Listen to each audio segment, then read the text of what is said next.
Hi hello and नमस्ते friends, welcome back. I hope आप सब अच्छे होंगे।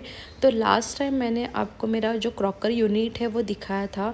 तो उसको मैंने ना ऊपर का जो पोर्शन है वो ऑर्गेनाइज़ किया था, पर नीचे का जो पोर्शन है ना वो मेरा रह गया था। क्योंकि स्प्रूहा छोटी है ना, तो वो सारी चीज़ें अगर मैं नीचे कुछ भी रखती हूँ ना तो वो निकाल देती है, और बहुत सारे कैबिनेट्स तो वो खोल भी देती है। तो यहाँ पे भी वैसे ही बात थी। तो मैंने ना चाइल्ड लॉक मंगाए थे, तो वो अभी आ गए थे। पर मज़े की बात यह है कि जब मैंने चाइल्ड लॉक लगाया ना, तो स्प्रूहा ने उसको फर्स्ट टाइम मतलब देखने के बाद ही उसने, पता नहीं उसको कैसे पता चला कि उसको इसको कैसे खोलना है, और उसने 1 मिनट भी नहीं लगाया खोलने के लिए और उसने खोल दिया था। तो अभी ये जो चाइल्ड लॉक है ना, उसमें मैं अभी कुछ और देखूंगी कि उसको मतलब खोलने ना आ जाए, तो वो मैं सेटिंग करूँगी। तो लास्ट टाइम मैंने आपको बताया था कि मैंने कुछ क्रॉकरी में और भी ब्रास में कुछ चीज़ें लाई थी, तो वो व्लॉग मैंने आपके साथ शेयर किया था। तो वो सारी चीज़ें मुझे ऑर्गेनाइज़ करनी थी। तो वो सारी चीज़ें मैंने नीचे रखूँगी। मुझे कांच का कुछ भी नीचे नहीं रखना था, पर फिर भी मतलब जगह थी, और बहुत सारा सामान ऊपर ही गया था, तो सोचा कि नीचे कुछ ना कुछ सामान रख देती हूँ। तो ये सारी चीज़ें मैंने पहले किचन में रखी थी, तो अभी इसको ऑर्गेनाइज़ करना था क्रॉकरी में ही। तो मैंने सारी चीज़ें इसमें अभी ऑर्गेनाइज़ किया है।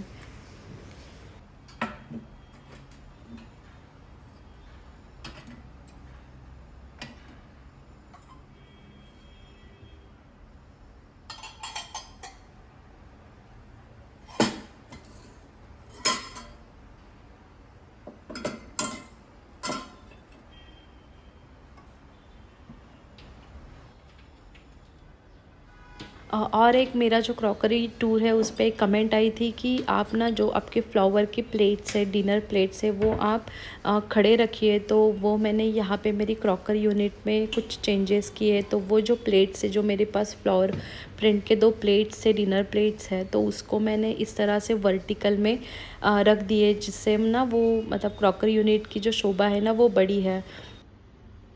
तो ऐसे ही आप मुझे सजेस्ट करते रहिए, और मुझे अगर वो पसंद आए तो मैं ज़रूर ट्राई करूँगी, और ट्राई करने के बाद वो भी मैं आपके साथ शेयर करूँगी। तो अच्छा लगता है आपके ऐसे कमेंट्स देखने के बाद। तो देखिए, क्रॉकरी यूनिट का जो लुक है ना वो काफ़ी चेंज हुआ था। तो आज ना शाम को मैंने सोचा था कि कुछ अलग बनाते हैं खाने के लिए डिनर। तो मैंने सोचा था कि मिसल पाव खाना है, तो मिसल पाव के लिए सारी चीज़ें पहले ही मंगा दी थी। तो इस रैक में मैं सारी जो प्याज या फिर हमारे आलू वगैरह है ना वो रख देती हूँ।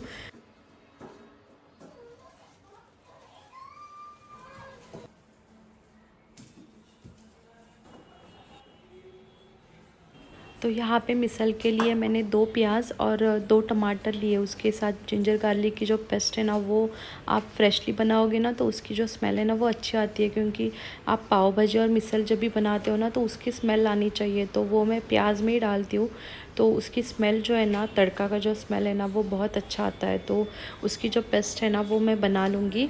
और जो भी सामान मुझे चाहिए वो मैंने अभी यहाँ पे निकाला है, क्योंकि क्या होता है ना, जब भी कुछ शूट करती हूँ ना तो शूट के हिसाब से हमें कैमरा भी एडजस्ट करना होता है। तो कुछ चीज़ें ना भूल जाते हैं कुछ डालने के लिए। तो यहाँ पे मैंने सारी चीज़ें निकाली है, मतलब जो भी मुझे डालनी है मिसल में, वो सारी चीज़ें डल जाएगी।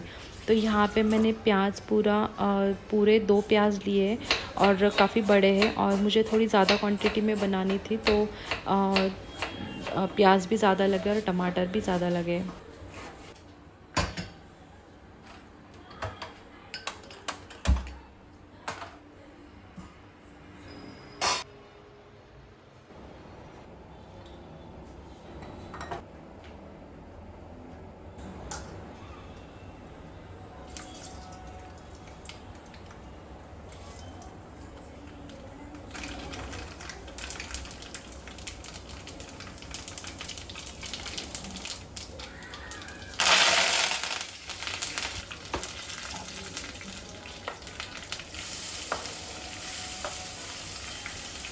तो जब भी हम कुछ मिसल या फिर पाव भाजी बनाते हैं ना, तो उसमें आपको प्याज को अच्छे से सॉटे करना है। तो उसको अच्छे से ब्राउन कलर आने के लिए ना आप उसमें पहले ही नमक डालोगे ना, तो वो थोड़ा जल्दी ब्राउन हो जाता है और अच्छे से पक भी जाता है। तो यहाँ पे मैं थोड़ा नमक जो है ना वो पहले ही डाल रही हूँ।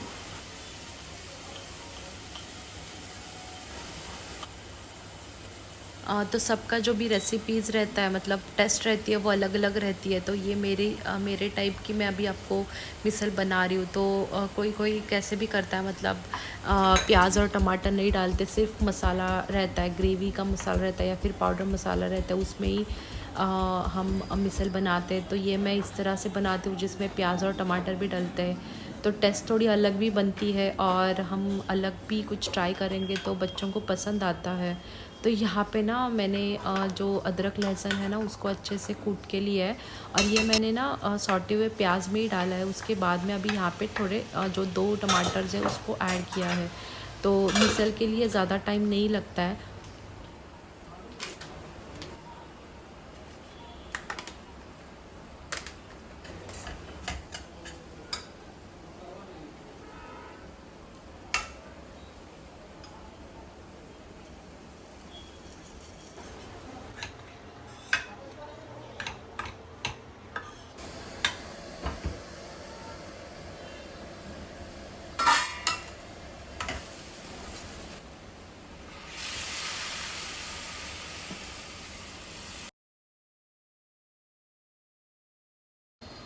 तो यहाँ पे मेरी जो पूरी मिसल है वो बन चुकी है। तो इसको अभी अच्छे से पकाना है, क्योंकि जो स्प्राउट्स रहते हैं ना उनको अच्छे से पकाना पड़ता है। कोई कोई तो कुकर में बनाता है, पर मैं कुकर में नहीं बनाती। ये जितना अच्छे से पकेगा कढ़ाई में ऊपर मतलब ओपन में, उतनी ये अच्छी लगती है। और हम मिसल में बहुत ज़्यादा तेल भी डालते हैं जिससे उसको तरी भी आ जाए अच्छी वाली। तो यहाँ पे जो मैंने अभी लिए हुई जो क्रॉकरी है, ये जो कढ़ाई वगैरह है ना, वो आज मैं फ़र्स्ट टाइम यूज़ करूँगी। तो ये सारी चीज़ें मैंने यहाँ पे अच्छे से धो के पोंछ के लिया है। और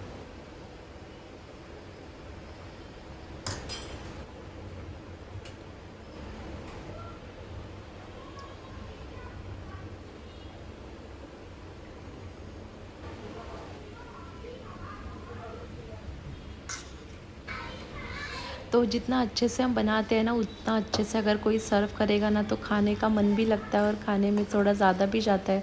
तो देखिए ये सारी प्लेटिंग जो है ना ये सब मुझे बहुत पसंद है, और ये दिखने में भी इतना अच्छा लग रहा है। तो ऐसी चीज़ें ना घर पे रखनी चाहिए। देखने में भी ये काफ़ी अच्छा लग रहा है। आप देख सकते हो कि कितनी अच्छी ये ब्रास के ट्रे वगैरह या कढ़ाई है, ये कितनी अच्छी लग रही है। तो मुझे ये सब घर पे करना काफ़ी पसंद है। तो यहाँ पे अभी मैं आरुष और संदीप के लिए प्लेट्स लगा लूँगी। और आप देख सकते हो स्पृहा कैसे खेल रही है, बाजू में उसकी बहुत ज़्यादा आवाज़ भी आ रही है।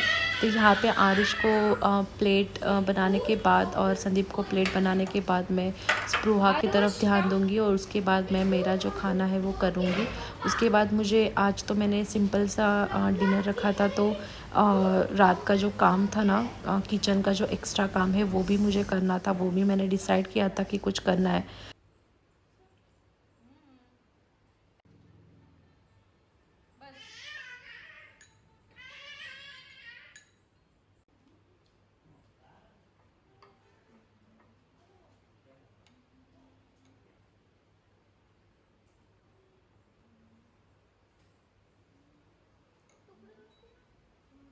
तो रात में कभी कभी ना खाना जब कम रहता है या फिर सिंपल सा खाना रहता है ना, तब कुछ एक्स्ट्रा काम मैं कर देती हूँ, क्योंकि टाइम तो था मेरे पास। तो सोचा ये जो कैबिनेट है ना ये बहुत ख़राब हुआ था, और सारी चीज़ें इधर उधर फैली थी, और आज टिफ़िन भी बहुत कम थे, सारे टिफ़िन धोने के लिए रखे थे। तो ये ऑलमोस्ट खाली था ड्रॉवर। तो इसको मैंने अच्छे से यहाँ पे साफ़ कर दिया है। तो पहले मैंने थोड़ा ज़्यादा विनेगर डाला है, क्योंकि ना इसमें से जो डिब्बे वगैरह है ना उसमें से पता नहीं कुछ ऑयली स्टेन्स की स्मेल आ रही थी। तो मैंने इसमें अच्छे से विनेगर थोड़ा ज़्यादा ऐड करके इसको अच्छे से पोंछ दिया है।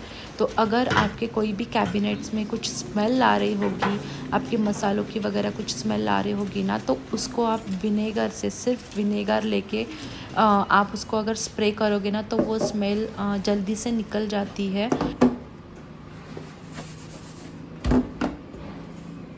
तो आप देख सकते हो कि कैबिनेट में ना आपको बहुत कम टिफ़िन मिले होंगे, क्योंकि सारे जो भी टिफ़िन्स थे ना वो मैंने धोने के लिए डाले थे, क्योंकि उसकी जो स्मेल है ना वो आ रही थी, ऑयली स्मेल आ रही थी। तो तभी मैंने ये एक्स्ट्रा काम किया है। तो जब भी कैबिनेट कुछ ड्रॉवर्स कुछ भी खाली रहता है ना, मतलब बहुत कम सामान रहता है ना, तभी मैं उसको अच्छे से क्लीन करके लेती हूँ। तो आप देख सकते हो कि जो भी टिफ़िन छोटे बड़े संदीप के, आरुष के, वो सारे जो भी चीज़ें हैं वो मैं वैसे ही रखती हूँ, ताकि जब भी मुझे वो लगे या फिर कुछ भी चीज़ लगे किचन की, वो मुझे वही जगह पे जैसे मुझे चाहिए वैसे ही मिल जाती है।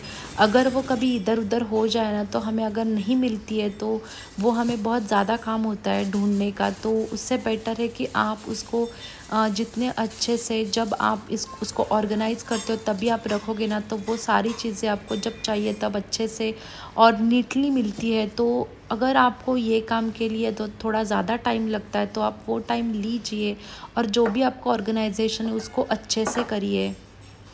और आप देख सकते हो कि जो भी हमें टिफ़िन के लिए जो भी चीज़ें लगती है वो सारी चीज़ें मैंने यही ड्रॉवर में रखे। जैसे कि फॉइल पेपर है या फिर बटर पेपर है, तो टिश्यू पेपर भी इसी में रखा है, ताकि वो सारी चीज़ें एक ही जगह पे मिल जाए।